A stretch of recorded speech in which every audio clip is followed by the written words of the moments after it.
Hey, this is Matt once again. Welcome back to another video. This is another paid request. This time for Curtis. Thank you so much for man. I really do appreciate it. And for those interested in requesting pretty much any type of videos, feel free to send them either directly to my PayPal or join my Patreon. Both links are down below in the info box. I will try to get to them as soon as I can. And this is about the Super Mario Bros. Movie from 2023. Now, at the end of the day, it was fun. It was fine. I liked it.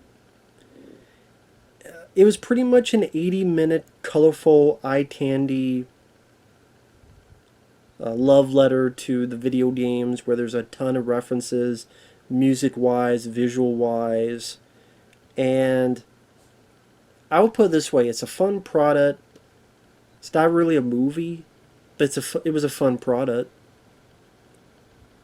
And, I mean, it's 80 minutes. It doesn't overstay its welcome, which is nice and refreshing. It goes by a very fast pace.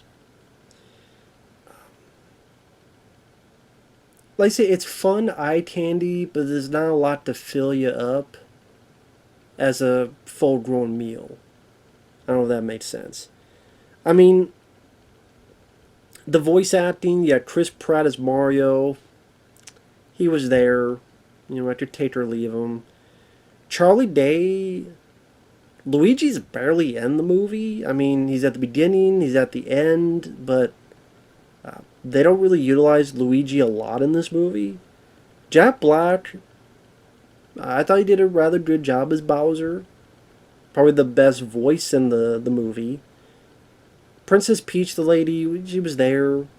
Seth Rogen which is Seth Rogen as Donkey Kong. And I'm not a big Seth Rogen guy.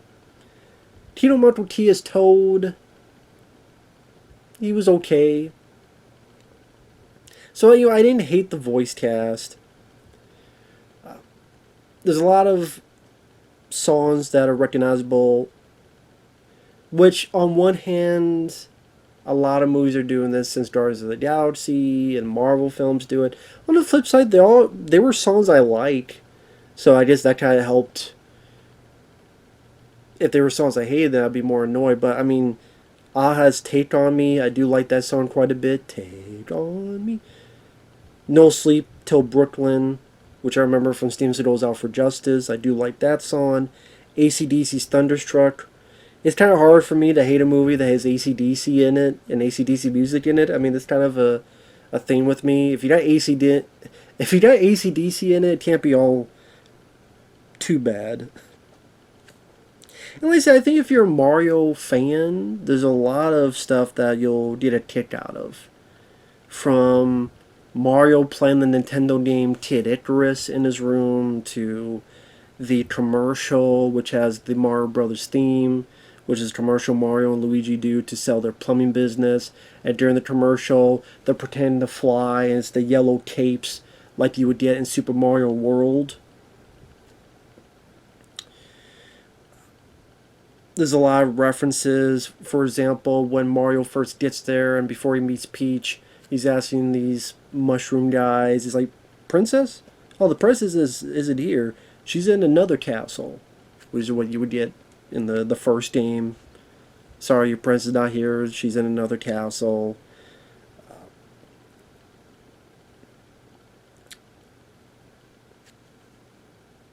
Donkey Kong, when he first comes in, he's doing the Donkey Kong rap from Donkey Kong Country. Mario Kart, you got the Rainbow Road. You even had the bit where you can do the sort of the skip where you could jump off here to land on here. Like shortcut, I should say. The shortcut that's in the games. Even the music, there's a lot of references. You know, they're doing the Mario Brothers theme.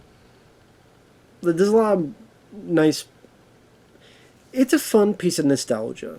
And because it's in the realm of Mario and is referencing Mario itself, the nostalgia was easier to swallow. And it's a very good looking movie. I think it's a very pretty film. Has some very nice backgrounds. Oh, another song, "I Need a Hero." I need a hero. Yeah. So I do like the songs. Yeah, you've heard them in a dozen upon dozen movies, but I still like those songs. So yeah, it's like okay, each song they put in there, for the most part, I did enjoy. So it was a fun, entertaining movie for what it needed to be. But that's pretty much it. And I say movie when I say it's more of a product than a movie, which is the case. But I mean, it is a fun product. You're calling an 80-minute commercial for Nintendo, Mario, whatever you want to call it. I would call it an 80-minute commercial for the franchise that they want to make. The multiverse of Mario movies that they hope to make. Whether it be. It's an 80-minute colorful commercial for what they want to do, I'm sure, like Marvel did and all that stuff. Because you see a bit of Luigi in the Dark World. Maybe that could be advertisement for a possible Luigi's Mansion movie. There's a bit with the princess. Oh, it's a big galaxy out there. Maybe that's a commercial for Super Mario Galaxy, a future movie. Donkey Kong, we see a bit of his world as maybe a commercial for a possible Donkey Kong movie. And this movie made a lot of money, so expect to see a lot of that stuff later on. If it does, okay. To give me a break from Marvel's and superhero movies, you know what? I'll take it. I'll take 5 years of video game movies, even though there's always been video game movies. Some I've liked. Mortal Kombat. I actually like Doom. I like the first Lara Croft Tomb Raider. I like, what was it? The Sonic the Hedgehog movies. I liked both of them. So I guess it goes into how you feel about an 80-minute commercial for the universe they want to do of these movies. Like I said, it was easy to digest. It was nothing to really get me mad or angry about. You know, Bowser destroys the Penguin Palace, gets the star, and he wants to marry Peach. So he's going to go over there and say, "Marry me, bitch. Otherwise, I'm going to fuck your whole place up, bitch." Meanwhile, Mario and Luigi are in Brooklyn, and Dad doesn't approve what Mario's doing because you're going into this and you spend all your life savings and you're dragging your brother down. They have a plumbing job, kind of a take on a plumbing people go Three Stooges in a way. Things go shit creek. They don't know what to do. Then they have the family. And like I said, there's some nice references. There's the original inspiration from Mario, Jumpman, he's in there. Woohoo! You know, they put that in there.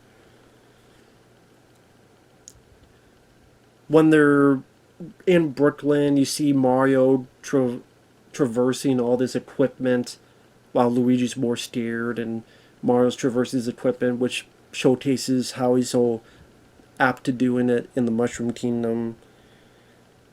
There's a plumbing job. They go down. They find the secret area. They go through a pipe. And it's one of those things where you just say a lot happened, but not a lot happened.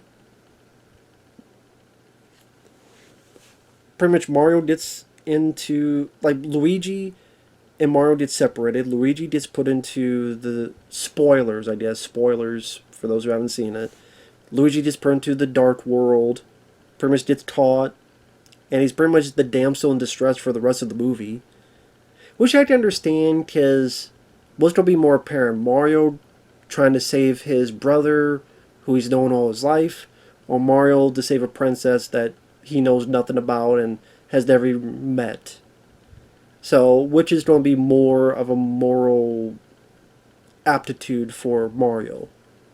Save his bloodline, his brother, or girl he hasn't even met yet. So I can understand that line of thinking.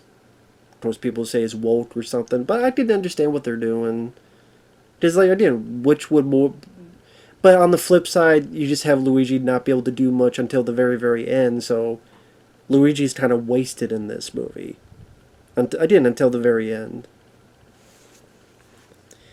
And this is actually a movie, I rarely say that could have been longer.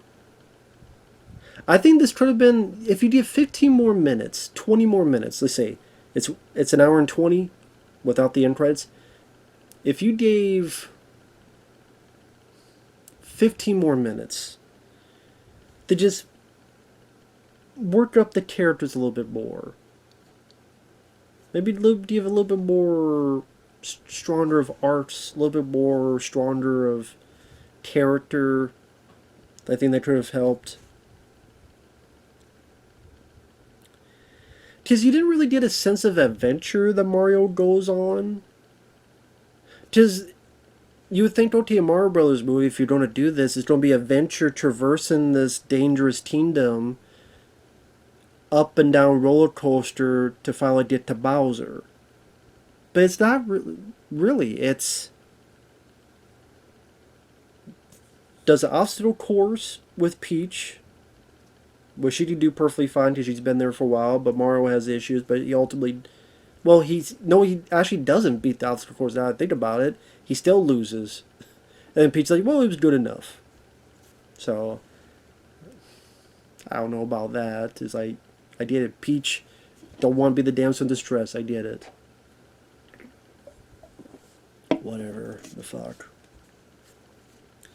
Well, at least let Mario beat the fucking obstacle course, but no.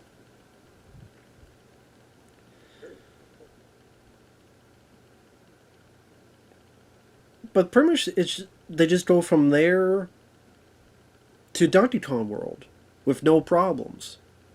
And then fight Donkey Kong. Which on the flip side, I get that because one of the first times you saw Mario was, Donkey Kong, where Donkey Kong is throwing barrels and Mario's avoiding them. I'm surprised they didn't have some bit where it was like the Donkey Kong game, where he's jumping and I'm surprised they did not have a fucking shot, like a wide shot, where Mario's jumping over barrels and Donkey Kong keeps throwing them. Maybe because Pixel stole it. Adam says Pixels already stole that thunder, so they couldn't do that. But you have Donkey Kong throwing barrels and Mario's avoiding, and he's getting these power-ups. Ultimately gets the cat suit, which I didn't. The games I played were the first three in Mario World and maybe Super Mario Land. Maybe it was the second one for Game Boy. So I didn't play the ones with the cat suit, but I knew of it.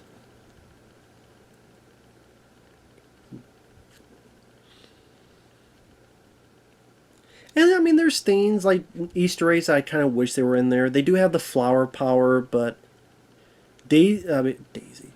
Think of it different. Peach uses it once. The princess uses it once. Donkey Kong uses it at the end, but Mario never uses the flower thing, which I thought was strange, because it's like one of the big powers of the games. Like one of the major powers you got in the games all is the fireball, and Mario never once uses that. Thought that was kind of strange. That not even one time he gets to use fireball. I thought that was strange. It's too bad they didn't have the leaf in, but I guess they had the Tanuki suit. But isn't the Tanuki suit, isn't that the bit where you just turn to stone? Or am I thinking of another suit? I was waiting for that moment where, what? And then you could turn that, because that was like one of my favorite bits in the Super Mario Bros. 3, was it? But no, you could just fly.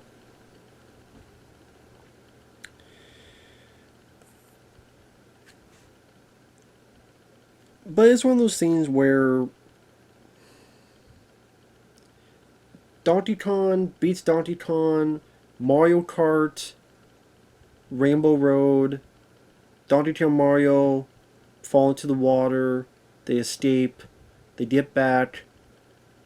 Looks like the president is going to beat everybody herself anyway.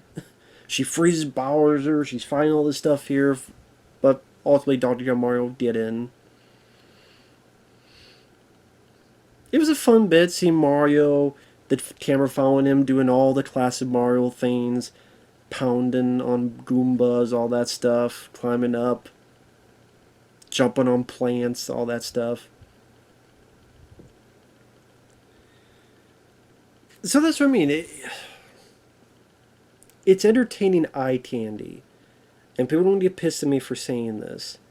I would still say I enjoyed the 93 movie of Mario Brothers as a movie. Now, as being faithful to the game, this easily wins, hands down, 100%. But as a movie, I did enjoy the 93 Bob Hoskins film as a movie. Because I felt more of the characters. I did. I cared more for Bob Hoskins and John Leguizamo. And yeah, I will agree, John Leguizamo needs to shut up nowadays. I'm like, dude, you weren't Italian either in the 93 Mario Brothers, so stop bitching. But then he's like, well, if you pay me money, I'll be in the sequel. Fuck off. Shut up, John Leguizamo, shut up. But I did like him and Bob Hoskins in the original film.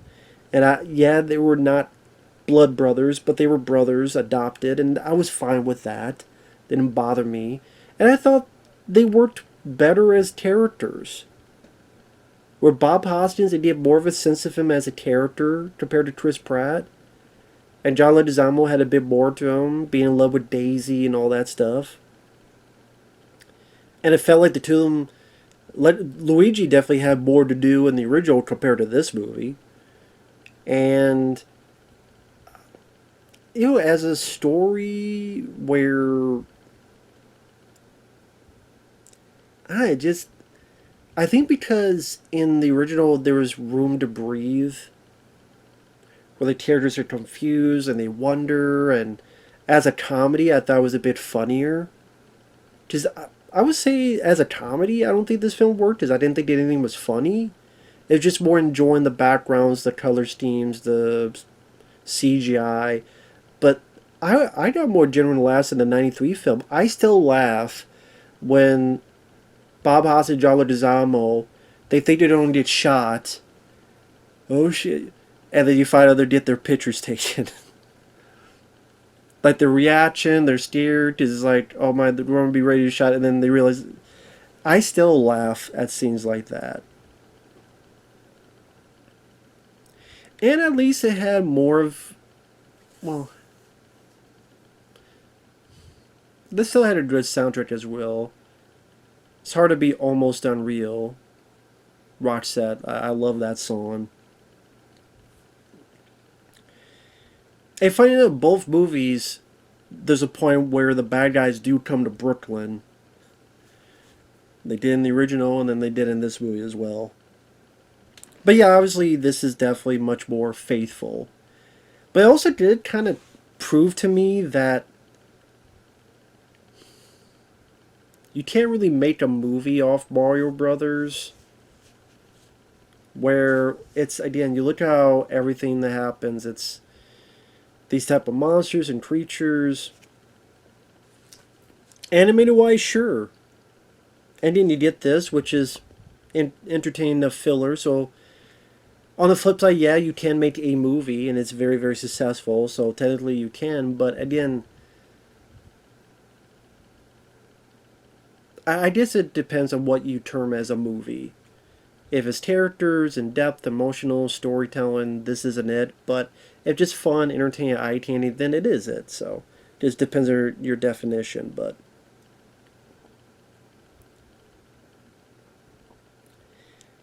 it's one of those things that,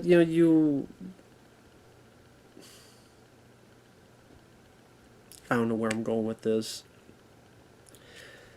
I like both Mario Brother movies. I still like the original more because I think it's just more interesting. It's more creative in terms of weirdness, and I would say I like the acting better. I do like Bob Hoskins acting wise better than Chris Pratt acting wise as Mario. Because I think Bob Hoskins was the better actor and better fit for Mario. Luigi, I like more in the original because he just has more to do compared to this, where Charlie Day is pretty much damsel in distress, that's it, until the very end, where he does help Mario out. But again, as a love letter to the franchise, there's a lot of fun moments. At the very end, when they get the star, and you have the music score that's similar to the music when you got the star, and they show just how powerful it is, and how they're just completely unstoppable, and wrecking house, that was a satisfying moment. Bowser singing about Peaches didn't bother me. I thought that was kind of cute that Bowser was so in love with Peaches. I'm like, no wonder he's so pissed. Because he's scared that Mario's going to take his Poontang pie. So it made me understand Bowser as a character more. I'm like, well, if you were scared of this guy taking your Poontang pie, and you look like Bowser, you'd be pissed too.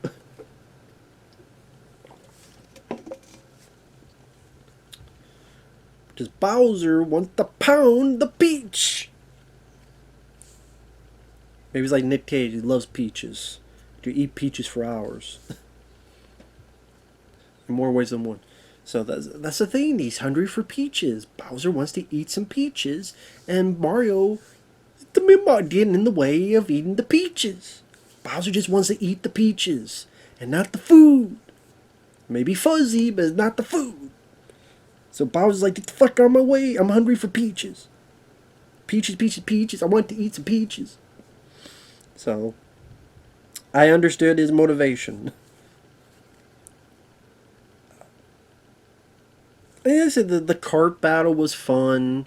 Mario had his moments to shine. Luigi's able to save Mario at the end, and they get their moment to shine together. Like I said, it's too bad that Luigi kind of gets the short end of the stick in this movie.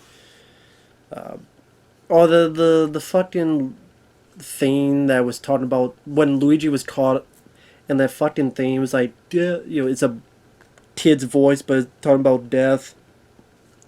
I didn't give a shit about that thing. I thought it could, you know what? Let me help you. I'll fucking throw you in the fucking lava. Just shut up. Death is a welcome thing. Just fuck off, man. Just I'm gonna attack you, touchdown asshole, and throw you in the fucking lava. Take that, motherfucker. Fuck off. I hated that little thing. Annoyed the piss out of me. Shut up. I can see why the other people were annoyed as piss about it too.